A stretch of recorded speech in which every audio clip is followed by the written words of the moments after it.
বাংলাদেশ অবশেষে বেরিয়ে আসলো থলের বিড়াল। বিশ্বকাপ যাচ্ছি সবার আগে পরেও দলে জায়গা হয়নি তামিমের, কিন্তু কেন? সেই প্রশ্নের জবাব দিয়েছেন শাহরিয়ার নাফিস একটি ভিডিও পোস্ট করে। দীর্ঘদিন ধরে আলোচনায় তামিম ইকবাল, জাতীয় দলে ফিরছেন না এমন আলোচনাও চলছে তুমুল। তবে এবার সব আলোচনার মুখে জল ঢেলে দিলেন শাহরিয়ার নাফিস। সাবেক এই ক্রিকেটার এমনই এক চাঞ্চল্যকর ভিডিও প্রকাশ করেছেন তার অফিসিয়াল ফেসবুক থেকে, যেখানে তিনি লিখেছেন, এই ভিডিওটি 2024 টি-20 বিশ্বকাপের আগে জার্সি উন্মোচনের সময় আমরা তৈরি করেছিলাম।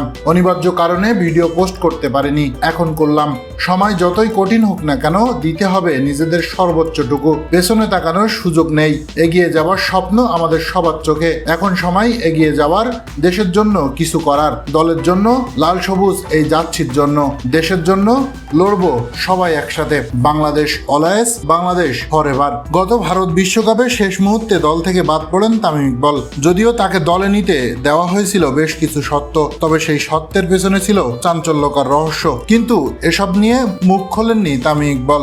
নিজে চুপ থেকেছেন, সহ্য করেছেন সবকিছু। এবার বেরিয়ে এলো আসল তথ্য। শাহরিয়ার নাফিসের সেই ভিডিওতে দেখা যায় টি-20 বিশ্বকাপে বাংলাদেশ যে যাচ্ছি পরে খেলতে গিয়েছিল, সেই যাচ্ছির প্রথম ফটো সেশন করেছিলেন তামিম ইকবাল ও মুশফিকুর রহিম। এখানে একটা বিষয় স্পষ্ট যে তামিমের সাথে বড় ধরনের এমন কিছু হয়েছিল যে যার জন্য তামিম নিজেকে সরিয়ে নিতে বাধ্য হয়েছেন। দর্শক, এ ব্যাপারে আপনার মূল্যবান মন্তব্য জানিয়ে দিন কমেন্ট বক্সে।